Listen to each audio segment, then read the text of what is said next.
안녕하세요. 고등학생 연년생 아이 둘 키우고 있는 40대 중반 여자입니다. 다른 대부분의 사람들이 그렇겠지만 시어머니하고는 좋은 기억이 하나도 없어요. 그냥 아들 귀한 줄만 알고 아들이 최고라고 여기시는 그런 분이시지요. 제가 시어머니 딸 자식으로 아들들한테 치여가며 산 것도 아닌데 며느리가 시어머니 아들 귀하게 여기는 게 무슨 상관인가 싶으신 분들도 계시겠지만 문제는 저희 아이들이 둘 다 딸이라는 데 있었습니다. 요즘 세상에 아들, 딸 그게 중요한가 싶었는데 저희 시어머니한테는 그게 아니었거든요. 심지어 남편 아래로 도련님이 한 명 있는데 도련님네는 외동이긴 하지만 아들이 하나 있는데 그게 저희한테는 더더욱 문제였어요. 그 때문에 본의 아니게 잘못한 거 하나 없이 딸 낳은 죄인으로 살아야 했지요. 애를 저 혼자 낳는 것도 아닌데 무조건 이게 제가 잘못했다고 하고 있으니 그게 더 어이가 없었습니다. 그래도 워낙 아들 귀하다 하는 분이시다 보니 남편한테만큼은 잘해주셨어요. 손녀딸들보다 아들이 더 먼저였던 게 문제였지만요. 아무리 그래도 손녀딸들 애교 부리는 거 보면 이쁠 법도 한데 주머니에 사탕이라도 하나 있으면 손녀딸들이 아니라 늘 남편을 먼저 챙겨주는 시기였죠. 비단 간식뿐만이 아니라 시부모님과 저희 가족들 이렇게만 모여서 뭐 먹을 때도 그랬습니다. 마지막 남은 고기 한 점은 항상 장남인 남편 몫이었죠. 그나마 도련님네 없이 만나면 그래도 괜찮았는데 도련님네 있으면 시어머니가 챙기는 순위가 또 달라졌어요. 시조카가 제일 우선으로 보였고 그 다음이 아들 손주 낳아온 도련님 그리고 그 다음이 저희 남편이었습니다. 굳이 따지는 것도 우습지만 저희 남편 다음으로는 저희 동서를 더 챙기셨죠. 그 다음이 아마 저희 딸들이었을 테고 마지막이 딸 낳은 며느리인 저였어요. 애들한테 엄마가 차별당하고 사는 모습을 보여주는 것도 참 싫었지만 같은 손주들인데 시조카만 예뻐하고 우리 아이들은 안중에도 없는 시어머니를 보는 것도 고역이었습니다. 애들도 애들 나름대로 그게 얼마나 상처가 되었을까 생각하면 제 마음이 다 아팠고요. 그래서 이왕이면 꼭 시댁 식구들을 만나는 자리를 가져야 한다면 도련님네 없이 저희들끼리만 보고 싶었는데 남편은 그놈의 장남 노릇은 꼭 해야겠다고 가족 간의 화합이 제일 중요하다며 늘 자리에 도련님네를 부르는 시기였어요. 애들이 사춘기 지나고부터는 할머니랑 같이 있기 싫다고 가족 모임이 있으면 어떻게든 뺄 생각밖에 안 했는데 그럴 때면 남편이 그런 게 어디 있냐며 애들을 강제로 모임에 데려가고는 했죠. 말만 그렇게 하지 사실은 할머니가 니들을 얼마나 이뻐하시는 줄 아느냐 하는데 애들이 얼마나 와닿는 게 없으면 그렇게 행동을 했겠나요. 그나마 나중엔 공부 때문에 학원을 보내놓기 시작하니 학원 때문에라도 억지로 시댁에 끌고 가는 일은 사라졌네요. 3년 전부터 아버님 건강 상태가 안 좋아지기 시작했어요. 작년부터는 병원 신세를 지셨죠. 그럴 때마다 시어머니는 공공연히 말했어요. 아버님 돌아가시고 돈 나오면 그 돈으로 우리 손자 공부도 시켜주고 유학도 보내줘야겠다고요. 이제는 저도 시어머니가 우리 애들한테는 관심도 없다는 사실이 너무 익숙했다 보니 기분 상할 일도 아니었습니다. 솔직히 기대도 안 했고요. 애들이나마 할머니가 그런 소리 할 때 같은 자리에 없었던 게 천만 다행이지 싶었을 뿐이었죠. 애들도 할머니가 시조카를 자기들보다 훨씬 더 아끼는 거 이미 잘 알지만 유학이 애들 앞에서 사탕 하나 더 주는 정도가 아니니까 말이에요. 이미 대놓고 시조카 유학 보내주겠다 선언을 하셨으니 그냥 그러시려나 보다 하고 덤덤하게 받아들이고 있었는데 그렇게 2달 전 아버님이 결국 돌아가시게 되었고 그로 인해 저희 집에 풍파가 일어나게 되었습니다. 남편이 시어머니를 집에 모셔오겠다고 대놓고 선언을 해버렸거든요. 그게 무슨 소리냐 했더니 시어머니 뜻이 그러하시답니다. 아버님 돌아가시고 혼자 지내기 적적하니 자식들 집에 들어와 사시겠다고요. 100번 양보해서 저도 노년기 우울증이 얼마나 위험한지 어디서 들어가지고 알고 있었다 보니 어머님이 아버님 돌아가신 허전함에 많이 외로우실 수도 있겠다 그렇게 생각은 들었어요. 하지만 이건 경우가 아니다 싶었죠. 아무리 남편이 장남이라고 하지만 장남이라고 해서 딱히 도련님하고 비교했을 때 뭐라도 더 하나 해주신 적 없으셨고 그 후로 도련님이 결혼해서 시조카 태어나고부터는 그나마도 2 아들 차별 없이 비슷하게 해주시던 게 사라지고 거의 모든 걸 도련님네에 올인하셨거든요. 어디 그뿐인가요? 바로 얼마 전까지도 아버님 돌아가시고 나서 나오는 돈으로 시조카 유학이니 어쩌니 하면서 그 돈까지도 전부 도련님네 쪽에 퍼줄 계획을 가지고 계신데, 자식들 집에 합가하시는 건 오케이지만 한다면 저희 집이 아니라 당연히 도련님네 집으로 들어가야 하는 거 아니겠어요? 이런 것까지 따지자니 좀 그렇지만 저희 집은 애도 둘이라 빈방도 없는데 도련님네는 외동이라 빈방도 하나 있고, 진짜로 시어머니가 유학까지 보내주시게 된다면 그땐 추가적으로 방이 하나 더 생기는 거잖아요. 남편도 시어머니가 도련님네 더 챙기는 거 알고 있으면 딱 부러지게 그렇게 말을 했어야지. 그놈의 장남자리가 밥 먹여주는 것도 아니고 장남 노릇을 해야겠다고 꼭 시어머니를 저희 집에 모셔오겠다니 정말 어이가 없었습니다. 애들도 대번에 싫다고 정색을 했어요. 할머니랑 하루 시간 보내는 것도 싫은데 한 집에 같이 살아야 한다니 더 싫다는 식으로요. 그랬더니 남편이 애들한테는 이러는 겁니다. 이참에 할머니랑 같이 살면서 친해지면 되는 거 아니냐고요. 애들이 불편한 기색을 숨기지 않으니 남편이 거기다 대고 할머니가 니네 사촌동생 유학 보내주기로 한 건 알고 있냐. 니들도 할머니랑 한 집에 살면서 이쁨 받고 그러면 유학도 보내주고 그러실 거다 하고 한마디 하는 거 아니겠어요? 애들이 그 말 듣고 대번에 정말 너무한다고 하고 방문 닫고 들어갔어요. 남편은 그걸 보더니 저한테 애들을 어떻게 가르쳤길래 저러냐고. 네가 평소에 시어머니 알기를 우습게 아니까 애들이 따라서 저러는 거 아니냐는 거예요. 제가 애들하고 할머니 사이를 이간질이라도 했다는 거냐 따지니 잘해서 이쁨 받으면 유학까지 보내준다는 말에 반응이 어떻게 저럴 수가 있냐고 속도 없는 소리를 하더라고요. 그나마 시어머니가 애들 앞에서만큼은 유학 이야기 안 꺼낸 게 참 다행이라고 생각했는데, 당신은 애아빠라는 인간이 그 정도 생각도 못하냐. 애들 입장에서 얼마나 박탈감 느끼는 일이겠냐. 그리고 어머님네가 무슨 재벌집도 아니고 잘 보이기만 한다고 해서 우리 애들까지 둘 다 유학 보내줄 여력이 있기는 하냐고. 아마 애들도 그건 알고 있을 거다 하고 얼토당토하는 소리 좀 하지 말라고 했어요. 그런데 그렇게 말하다 보니 자연스럽게 머릿속에서 이게 무슨 상황인지 대충 정리가 되기 시작하는 거예요. 사실 복잡하게 생각할 것도 없이 쉬운 문제였으니까요.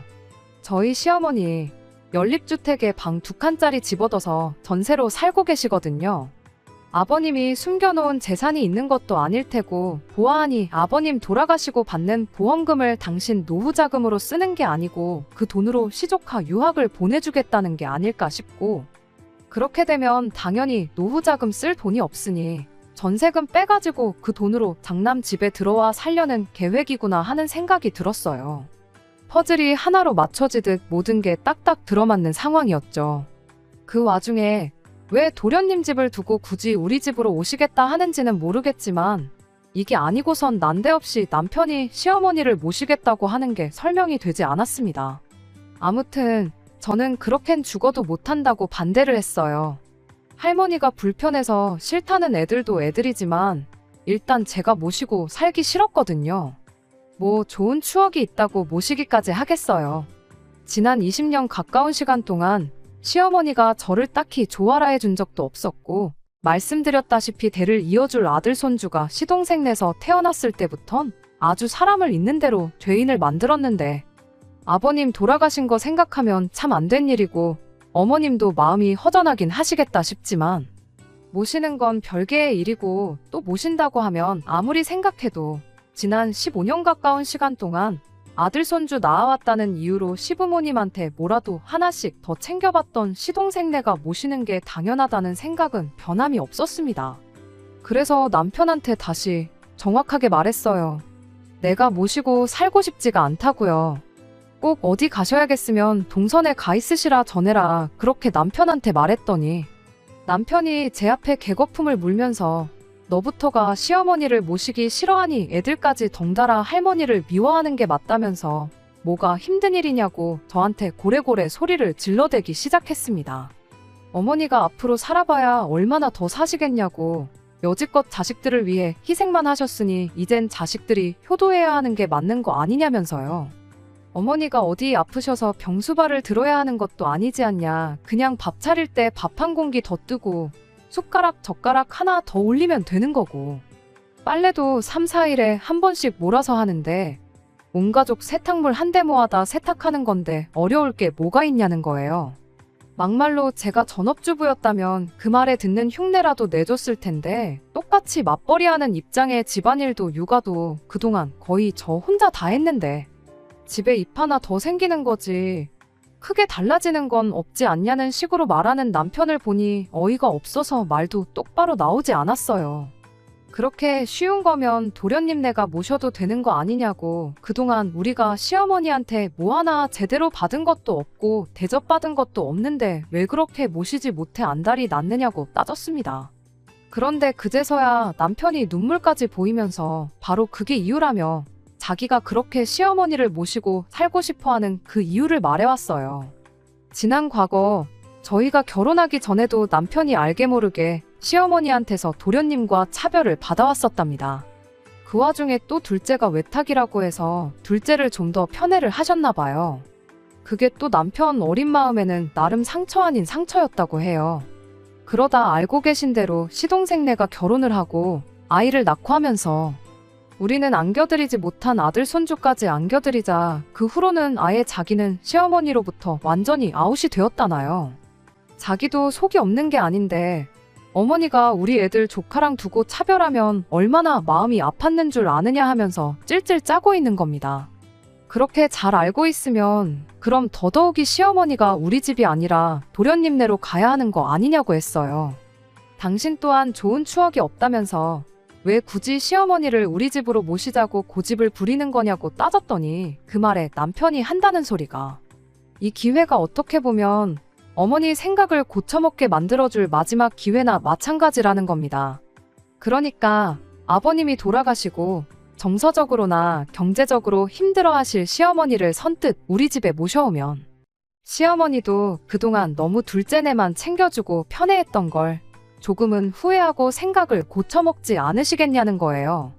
진짜 진정한 효자 자식은 여기 이렇게 따로 있었는데 그것도 몰라보고 애먼 집에 사랑을 쏟고 있었나 분명히 지난 세월을 후회하실 게 아니겠냐는 거죠.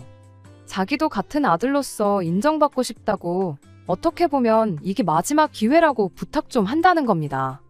애들 유학도 그렇대요. 시어머니가 모아놓은 재산이 많은 것도 아니고 이미 보내주기로 한 시조카 유학 보내주고 나면 살고 계신 집 전세금 빼놓고는 개털인 거 알고 있지만 우리 집에 모시고 살게 되면 적어도 그 전세금은 가지고 들어오실 것 아니냐. 그럼 그 돈으로 유학까지는 아니더라도 학비라도 얼마 조금 보태주실 수도 있겠게 물어보겠답니다.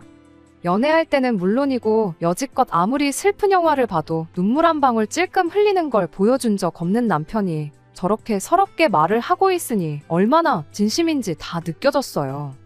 그래서 남편한테 한마디 건네줬습니다. 그렇게 어머님을 꼭 모셔야겠으면 모시고 살라고 말이에요. 당신이 그렇게 효심이 깊은지도 몰랐고 도련님 때문에 그렇게 마음에 상처가 있는 줄 몰랐다고요. 어머님 전세금까지 빼서 우리 애들 학비 대줘봐야 한두 학기 내주는 게 전부 아니겠냐고 뭘 그 돈까지 건들 필요가 뭐가 있느냐 했죠. 애들이 방에서 저희들 이야기를 듣고 있었는지 제 말이 끝나기가 무섭게 뛰쳐나와가지고는 엄마까지 왜 이러냐며 난리법석을 떨기 시작했습니다. 남편은 애들한테 엄마 결정이니 니들도 따라야 하지 않겠냐며 어차피 이제 공부에 전념해야 되니까 둘이 같이 한 방을 써도 문제가 없겠다면서 누구 방을 시어머니한테 양보하겠느냐고 묻더라고요. 애들이 죽어라고 할머니가 가도 그 좋아하는 사촌 동생네 가면 되는 거지 왜 우리 집에 오셔야 하는 거냐고 목청껏 거부 의사를 표현해대는데 제가 애들 조용히 시키고 남편한테 한마디 했어요. 애들 방을 왜 비워주냐고요. 그 말에 애들도 남편도 동시에 조용해져서는 저를 쳐다보더라고요. 남편이 그럼 안방을 비워드리자는 거냐 아니면 어머니 보고 거실에 이부자리 깔아놓고 살라고 하자는 거냐 따져묻길래 남편한테 다시 한마디 했어요. 어머님이 우리 집에 오실 필요가 뭐가 있겠냐고 당신이 어머님 댁으로 가면 모든 게 깔끔하게 해결되는 거 모르냐고 했죠. 당신 짐 챙기는 거야. 일단 급한 것들만 먼저 가지고 가고 필요한 건 이후에 내가 하나씩 보내줘도 되는 거니까 문제없지만 당장 밥하는 거랑 집안일하는 거 배우려면 시간이 좀 모자라겠다고 오늘 저녁부터 당신이 준비하는 걸로 하라고 했죠. 반찬이야 내가 할 때 좀 넉넉하게 해서 챙겨줄 테니 그런 부분은 걱정 말라고. 여의치 않으면 뭐 동네 마트에만 가도 간단하게 한 끼 해결할 만한 게 잔뜩인데 어려울 거 없겠다고. 요즘 세상이 많이 좋아져서 다행이라고 그렇게 한마디 해줬죠. 제 말이 끝나니까 할머니랑 같이 못 산다고 노래를 부르던 애들도 순식간에 조용해졌어요. 그런데 남편은 지금 무슨 소리를 하고 있는 거냐고, 지금 이게 뭔 소리냐 재차 따져묻더군요. 애들은 단번에 내가 무슨 말 하는지 이해한 것 같은데 애들도 한 번에 이해하는 걸 당신은 어른이 되어서 이해를 못했냐고 타박을 해줬죠. 그리고 다시 처음부터 끝까지 설명을 해줬습니다. 당신이 어머님 모시고 살고 싶다고 하지 않았냐고요. 당신 말 맞다나 어머님이 앞으로 얼마나 더 사실지 모르는데 어머님 댁 가서 효도하고 싶은 만큼 하라고 했죠. 요즘 보면 기러기 아빠들도 많고 한데 그래도 같은 나라 안에 사는 게 어디냐고. 마음만 먹으면 언제든 만날 수 있는 가까운 거리 사는 게 오히려 다행 아니냐고 했어요. 그랬더니 대번에 남편이 농담 따먹기 하지 말라면서 어머니를 자기 혼자 어떻게 모시냐고 따지더군요. 그래서 곧바로 대답해줬지요. 당신이 뭐가 힘들게 있냐고 먼저 말하지 않았냐고요. 밥 먹을 때 숟가락 젓가락 하나씩만 더 올리면 되고 어차피 세탁도 다 같이 하는 거 집안일 하는데 바뀌는 거 하나 없지 않냐고요. 그 말 틀린 거 하나 없다고 그렇게 쉬운데 당신이라고 못할 게 있겠냐고 했죠. 빨래는 세탁기가 해주고 밥은 밥솥이 해주는데 당신은 손가락 하나만 까딱하면 되는 거 아니냐고요. 설마 설거지를 할 줄 모르는 건 아니지 하고 수세미 들고 세수하는 거랑 똑같다고 보면 된다고 거품으로 그릇에 대충 음식물 찌꺼기 제거했으면 그냥 물로 헹구면 그게 바로 설거지라고 알려줬어요. 그랬더니 남편이 그런 게 아니라 모시고 산다는 말의 뜻을 모르냐고 다시 따지고 들더라고요. 어머님을 우리 집으로 모시고 온다는 소리라고 강조를 하길래 아니 뭐 모시고 사는데 어디가 중요하냐고.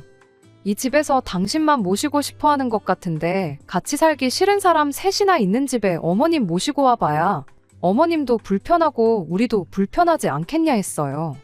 안 그래도 애들도 이제 고등학생, 이제 수능 준비다 뭐다 한참 중요한 시기인데 애들도 한참 예민해질 텐데 거기에 시어머니까지 있으면 집안에 바람 잘 날이 없겠지 않냐. 그냥 당신 혼자 시댁으로 가는 것만큼 깔끔한 방법이 또 없겠다 했습니다. 당신이 당신 입으로 그러지 않았냐고.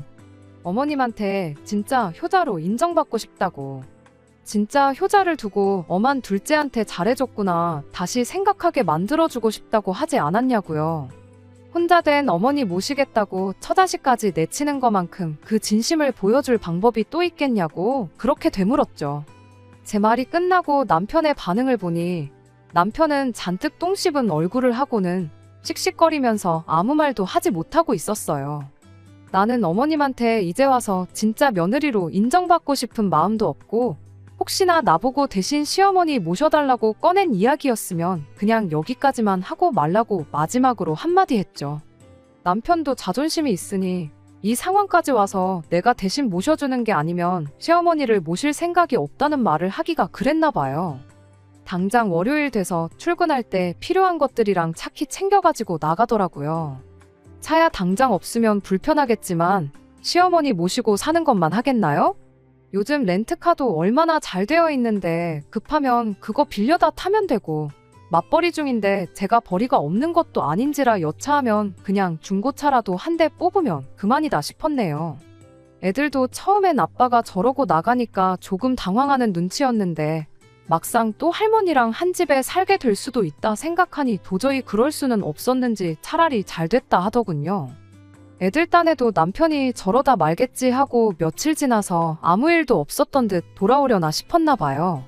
저도 남편이 시댁에서 오래 버티지는 못하겠다 싶었고 애아빠 자존심도 있을 텐데 저러다 집에 돌아오면 더 뭐라고 하지는 않고 그냥 아무 일도 없었던 척 지내야겠다 그렇게 생각했습니다.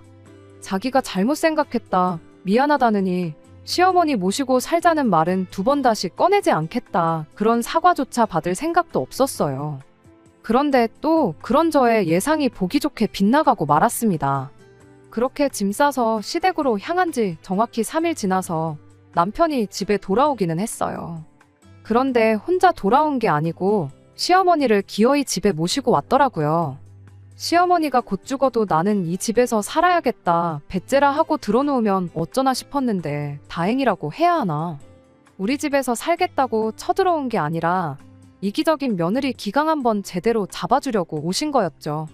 집에 들어오자마자 사람을 잡을 듯한 기세로 고래고래 소리를 지르더니 이내 여기 좀 앉아봐라 하고는 바로 이야기를 시작했어요. 이야기는 뭐 그동안 당신이 얼마나 힘들게 살았는지 하는 지리한 이야기들의 연속이었지요. 큰 소리를 낸 게 그냥 기선제압을 하려고 그랬던 거구나 싶을 만큼 평범한 이야기들 뿐이었어요. 결론만 간략히 말하자면 자식이 부모를 모시는 게 당연한 건데 이런 거 저런 거 계산하는 게 이해가 가지 않는다는 소리였습니다. 혼자 된 게 당신이 아니라 저희 친정어머니였다면 제가 과연 똑같이 행동을 했을 거냐, 남편이 저만 친정으로 보내면 그 기분이 어땠을지는 생각을 안 해본 거냐, 그런 말을 하더라고요. 그래서 제가 대답했어요. 친정어머니가 같은 상황이었다고 해도 저는 집에 모셔오지 않았을 거라고요. 아니, 애초에 모신다고 해도 친정어머니셨으면 싫다고 거절하셨을 것 같다고 그렇게 대답을 했죠. 시어머니는 그건 순전히 네 혼자만의 생각이지 않냐며 제가 그냥 당신을 모시기 싫으니까 말을 지어내는 거라고 끝까지 고집을 부리시더군요. 그래서 만에 하나 친정어머니가 혼자 지내는 게 외롭고 힘드셔서 꼭 누군가 옆에 있어줘야 하는 상황이라면 그러면 저는 집에 모시자고 하지 않고 저 혼자라도 친정에 가서 지냈을 것이라 대답했습니다. 애들도 이제 인생에 있어서 정말 중요할 때인데 괜한 걸로 신경 쓰이는 일 만들어서 공부하는데 지장을 주고 싶지 않은 이유도 있다, 그렇게 한마디 했죠. 시어머니가 거기서 만약에 그러면 애들 대학 가고 나서 그 후에 합가를 하는 건 어떻겠냐고 역으로 제안을 해오셨다면 여전히 싫은 건 싫은 거지만 아마 다시 생각은 해보겠다 말하고 좋게 좋게 상황을 넘겼을 수도 있었을 거예요. 하지만 시어머니는 그런 제 말에 이런 식으로 대응을 하시더군요. 여자애들 대학 보내서 뭐에 써먹냐고 말이죠. 여자 인생 뒤움박 팔자라는 말도 못 들어봤냐고. 시집만 잘 보내면 됐지 뭐하러 돈 아깝게 공부를 시키냐는 거예요. 기껏 비싼 돈 들여서 공부시켜봐야 아무 소용없다고 대학 졸업시키고 취직시켜서 몇 년이나 더 네 품에 있을 것 같냐는 겁니다.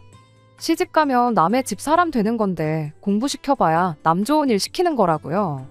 공부시킬 돈 있으면 그 돈으로 성형이나 시켜서 돈 많은 남자한테 시집이나 보내라고 그 편이 니들 노후에도 더 좋을 거다 하면서 이야기를 하는데 그 말을 들으니 어이가 없는 것도 없는 거지만 너무 화가 나서 참을 수가 없었습니다.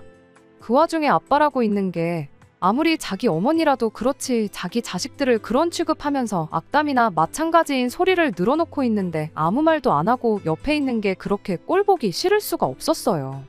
그 말을 들으니 더더욱이 이분을 아무리 내 시어머니라고 해도 내 집에 모시고 살고 싶은 생각이 싹 사라졌어요. 그간 우리 아이들 차별하고 그런 것부터 해서 제가 당해온 취급까지 지난날에 서운했던 것들이 한순간에 머릿속을 지나가는데 한마디 하지 않을 수가 없었죠. 열받은 만큼 제 말투도 굉장히 날카로워졌어요. 합가 강요가 이혼 사유인 건 혹시 알고 계시냐고. 어머니 모시고 살고 싶다는 효자 아들 품에 보내드렸는데 뭐가 문제라서 이렇게 집까지 찾아오셔서 봉양을 강요하시냐고요. 막말로 저한테 뭐 하나 잘해주신 적 없는데 그렇게 지난 세월 싸고 돌던 아들 손주 낳아온 동서애가 있는데 왜 합가는 우리 집에서 하려고 하시냐. 일 없으니까 그만 물어보시고 장남하고 같이 살기 싫으시면 남편도 도로 여기 보내시고 그냥 혼자서 지내시라고 강하게 한마디 해버렸습니다. 시어머니 반응은 뭐 말할 것도 없었지요. 제가 이혼하겠다고 먼저 말을 꺼낸 것도 아닌데 지금 이혼을 걸고 시어미를 협박하는 거냐 하면서 노발대발 난리도 아니었어요. 내가 너한테 잘해준 게 없긴 왜 없냐면서 아들도 못 낳아오는 거 맏며느리라고 대우해줬건만 은혜도 모르고 배은망덕하게 시어미를 가르치려 든다면서 말 잘했다고 어디 너 하나만 며느리냐고 합가는 둘째네 가서 할 테니 니들은 앞으로 평생 내 도움 하나 받을 생각 말라고 고래고래 소리를 치셨어요. 더 이상 저도 언성이 높아지는 상황을 원치 않았지만 그때는 저도 감정이 격해져서 그랬나 연을 끊을 때는 끊더라도 그동안 서운했던 제 마음이나마 알고 끊으시라는 생각에 한마디 더 했습니다. 아들 손주 챙겨준다고 동선에만 챙겨주셨지 평생 저희한테 뭐 하나 해주신 거 없으시지 않냐고요. 여지껏 도움받은 거 하나 없는데 앞으로 무슨 도움을 원하겠냐고 그렇게 말이죠. 그랬더니 시어머니가 기어이 인연이 끝장을 보려고 하는구나 하면서 남편한테 그냥 이혼하라고 한마디 하는 겁니다. 이런 배은망덕한 걸 맏며느리라고 데리고 살아준 당신이 바보천치였다고 당신 도움은 물론이고 이제 남편 도움도 못 받을 줄 알라면서요. 어디 다 늙어서 딸 둘 있는 거 시집 보내고 남편도 없이 혼자서 한번 살아봐야 잠깐인데 시어머니 그냥 모시고 살 거라고 평생을 후회 속에 살아보라나요. 그때 가서 후회한들 이미 늦어버린 거 돌이킬 수 없는 일이라면서 말이죠. 분위기가 격해져가는 가운데 남편이라고 하나 있는 건 노발대발하는 시어머니 앞에 제 편 들어주는 말 한마디 못하고 눈치만 살살 보면서 있는데 참 그 꼴이 말도 아니었어요. 표정은 괜히 시어머니를 여기 끌고 왔다는 표정을 하고 있기는 했는데 시어머니가 제 앞에 온갖 육두문자를 뱉어가며 욕을 하고 있는데도 그만하라 말 한마디 못하고 있는 게 이건 모합가 때문에 이혼하는 게 아니라 저런 걸 남편으로 두고 살았던 게 후회가 돼서라도 이혼은 꼭 해야겠다 싶더라니까요. 결국 남편은 시어머니를 모시고 집에 돌아갔어요. 애들이 그나마 학원에 가 있어서 그 꼴을 못 본 게 천만 다행이구나 싶었습니다. 학원 다녀온 애들한테 아빠랑 이혼하게 될 수도 있다고 미안하다고 사과했는데 그 상황은 못 봤지만 애들이 저를 위로해주는데 참말로 누가 애고 누가 어른인가 싶을 지경이었어요. 이혼은 뭐 어려울 것도 없었어요. 그렇게 돌아간 시어머니가 자발적으로 이혼 서류까지 다 알아봐 주시고 그랬거든요. 결혼할 때 남편이 좀 더 해오긴 했지만 여지껏 맞벌이하면서 육아에 살림까지 다 도맡아 했다 보니 의외로 재산 분할은 반반씩 나눠올 수 있었어요. 얼마 남지도 않았지만 애들 19살 될 때까지 양육비도 받기로 했고요. 네가 안 모시면 둘째네 가서 살겠다시다더니 숙려기간 끝나고 마지막 서류 제출하러 가는 동안까지 남편은 시어머니 집에서 둘이서 같이 살고 있었습니다. 일이 어떻게 돌아가고 있던 건지 딱히 궁금하지도 않았고 결국엔 합가 문제로 이혼까지 결정한 남편이 어떻게 지내는지 제가 알 바도 아니라 신경도 안 쓰고 그렇게 살았어요. 그런데 이혼까지 끝나 완전히 갈라선 지 2달도 안 된 시점인 얼마 전 집에 남편이 찾아왔어요. 말은 애들 보고 싶어 왔다고 하는데 집에 갈 시간이 넘었는데도 애들한테 아빠가 좀 더 있으면 좋겠지 않냐느니 저한테는 자고 가면 안 되냐느니 하면서 질척대는 거예요. 똥마려운 강아지 마냥 무슨 말을 하고 싶은데 못하고 있는 게 너무 티가 나서 할 말 있으면 해보라고 말했죠. 그제서야 남편이 어떤 상황인지 말을 해주더군요. 일단 제 앞에 큰소리 친 대로 시동생 내에 합가를 할 생각이었다나 봐요. 시어머니가 해준 게 워낙에 많아서 그런지 합가하자는 말에 선뜻 그렇게 하겠다고 나왔었나 보고요. 그런데 이제 시동생 입장에서는 남편이 조금 부담스럽긴 했는가 봅니다. 그런데 시어머니 고집에 그날 저한테 이혼당해서 평생 후회하면서 살라고 그렇게 고래고래 소리를 질러댔는데 이제 와서 둘째네 합가하겠다고 남편을 저한테 다시 보내는 게 조금 자존심이 상했었나 봐요. 남편도 혼자 살아야 되면 굳이 이혼까지 할 필요가 없었던 거니 난감한 상황이었고요. 그런데 의외로 동서가 시동생한테 괜찮다고 아주버님하고 같이 살아도 된다고 했다는 거예요. 허락까지 받았는데 왜 이혼하는 동안 따로 지냈던 거냐 물었더니 동서가 그래도 당장 합가하기는 그렇고 시간을 좀 달라고 했답니다. 그때는 그냥 들어와 살면 되는 거 시간까지 필요한 일인가 싶었는데 신세지게 되는 입장이었다 보니까 일단은 하자는 대로 하기로 했었나 봐요. 그런데 알고 보니 동서도 다 계획이 있던 거예요. 혼자 된 시어머니 모시고 사는 것도 버거운데 거기에 이혼당한 아주버님까지 딸려서 온다니 얼마나 싫었겠어요. 그래도 자식 공부시킬 생각에 거절을 못하고 그러라고 억지로 대답했던 거였죠. 왜 과거에 아버님 병중에 시어머니가 했던 말이 있었잖아요. 아버님 돌아가시면 돈 나오는 걸로 아들 손주 유학 보내주겠다는 그 말이요. 거절했다간 아들 유학은 물 건너가는 일이구나 싶어서 일단 두 사람 다 들어와 살라 말하고 시간을 달라고 했던 겁니다.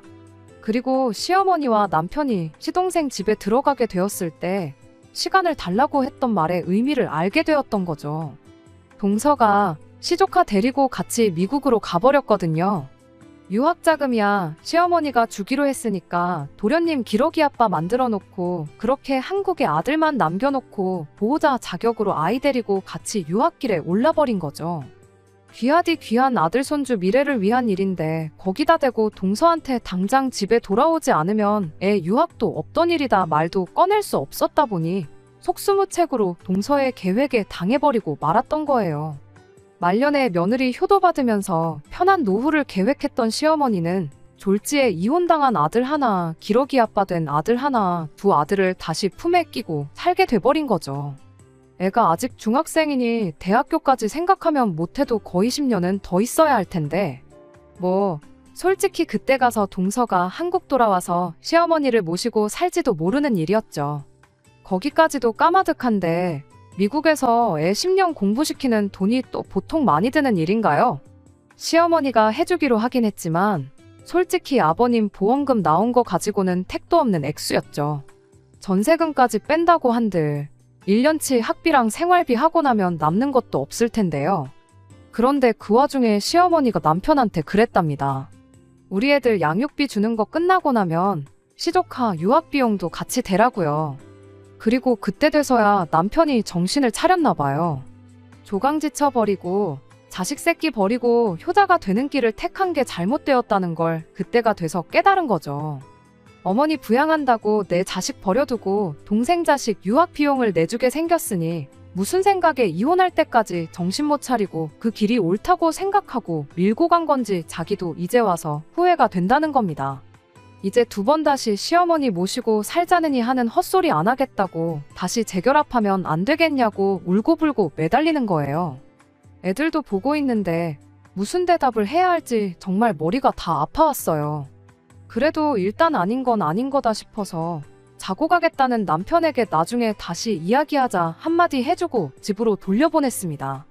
애들도 이 상황을 다 알게 되었다 보니 다시 재결합하자는 남편의 제안을 애들 앞에서 거절하면 애들도 애들 나름대로 상처가 되지 않을까 싶어서 조심스러웠어요. 그런데 애들이 먼저 말을 해주더라고요. 아빠랑 다시 살아도 그만, 아니어도 그만이라고요. 자기들은 제 행복이 제일 우선이라나요?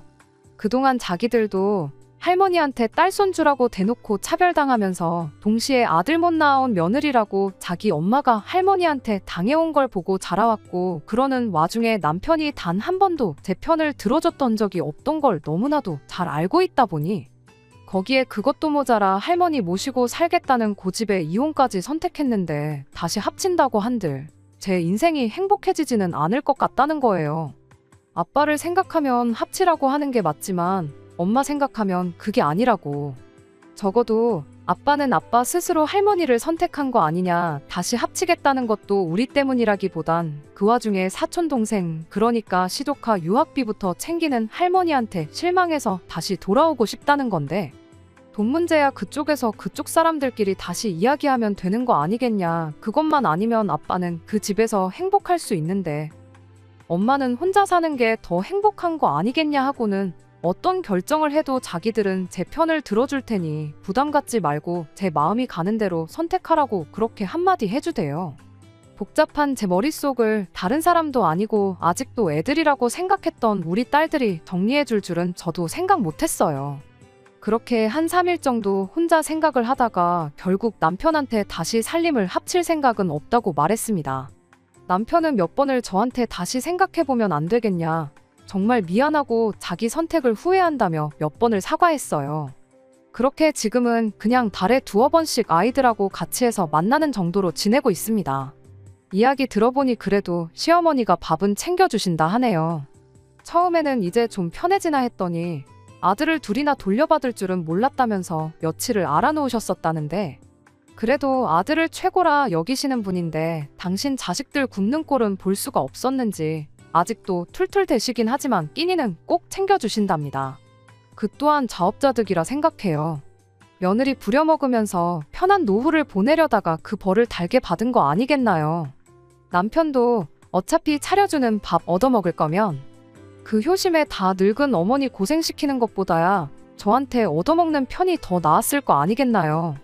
아이들 시집 가고 나면 남편 없이 혼자 지내게 된 걸 후회하게 될 거라 하셨는데 지금 당장만 두고 보면 그 어느 때보다 좋을 수가 없네요.